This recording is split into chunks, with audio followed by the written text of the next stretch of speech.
Hi, future teacher, and welcome to our RICA Test Subtest 3 mini practice test. Check your readiness for test day before watching this video by taking the free practice test using the link in the description below. Are you ready? Let's get started. Here is the first question. Which strategy is best used to promote independent reading? A. I+I strategy. B. DEAR strategy. C. PAIR strategy. D. 20-minute rule strategy. I'll give you a few seconds to answer, or you can pause the video if you need more time.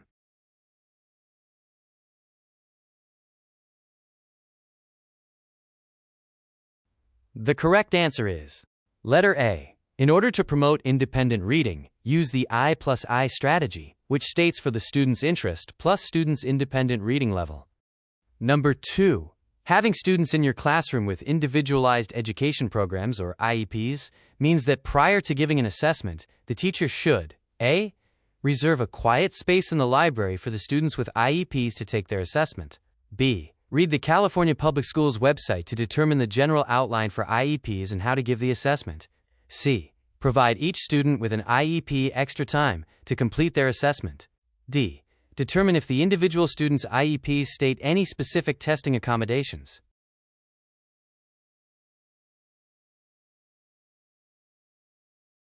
The correct answer is letter D. Students with IEPs often have specific accommodations outlined in their plans, which must be followed during assessments. It is crucial for the teacher to review these plans before giving any tests to ensure compliance and provide appropriate support. Number 3. A key fundamental aspect of creating and designing reading lessons is that we teachers must make sure that our reading lesson designs A. Every reading lesson must aim to improve at least 2 specific reading skills. B. Focus on skills that in the order of appropriate instructional progression, which provide support based on their students' needs. C. Each planned activity connects students' reading, writing, listening, and speaking skills. D. The targeted reading skills are grade appropriate and taught to all students using the same instructional methods.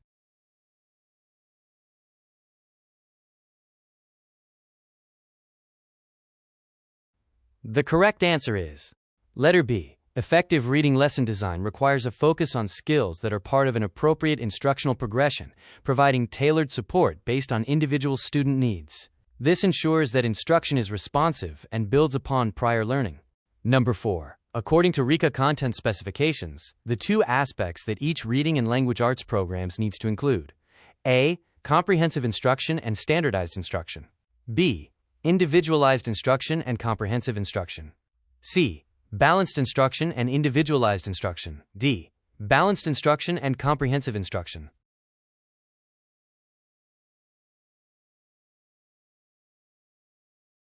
The correct answer is letter D. The RICA content specifications state that instruction must be balanced, in that they include strategic selection of skills taught throughout the year, and comprehensive, in that the teacher works to help students achieve all grade-level standards. The best answer is the 4th choice.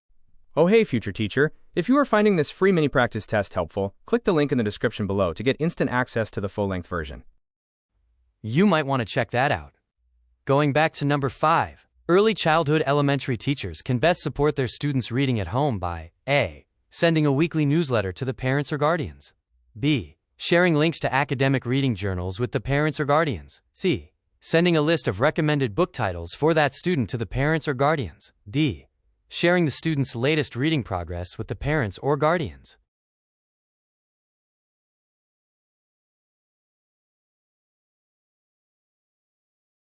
The correct answer is letter C. Providing a list of recommended book titles helps parents or guardians choose appropriate and engaging books, fostering a positive reading environment at home and directly supporting the student's reading development.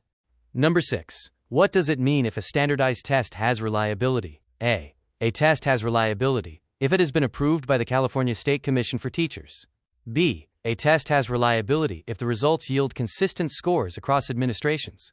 C. A test has reliability if 85% or more students receive a passing mark.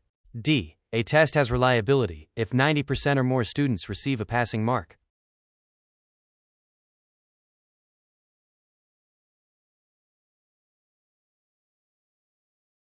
The correct answer is letter B. When a test is given at different times to different students in different schools and yields consistent scores, the test is deemed that it has reliability.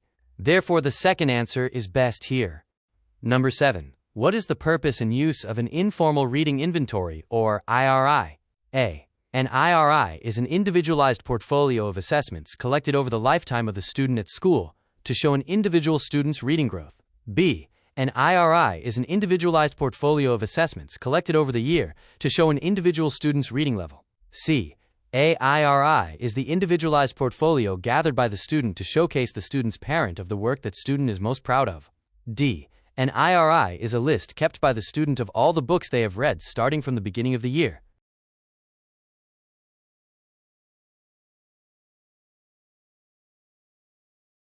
The correct answer is letter B. An IRI is an individualized portfolio of assessments collected over the year to show an individual student's reading level. The best answer here is the second solution. Number 8. What is the goal of standards-based reading instruction? A. Every student will meet the content standards adopted by the California State Board of Education. B. At least 95% of students will meet the content standards adopted by the California State Board of Education. C. At least 90% of students will meet the content standards adopted by the California State Board of Education. D. At least 80% of students will meet the content standards adopted by the California State Board of Education.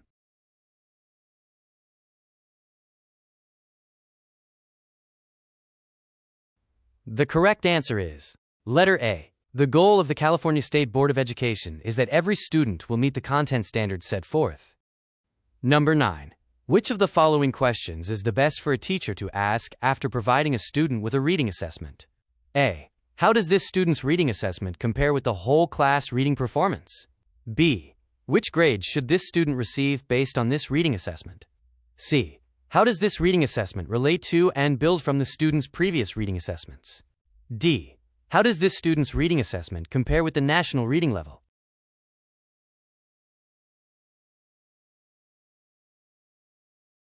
The correct answer is letter C. The results of student assessments should be benchmarked to that student's past assessment to ensure continued growth, improvement, and development stays consistent. The best solution for this problem is the third choice. For our last question, which of the following a class of 5th grade students will take a standardized test next week? This class has one student with a Section 504 plan, and the teacher feels like receiving breaks during the test will help the student perform better.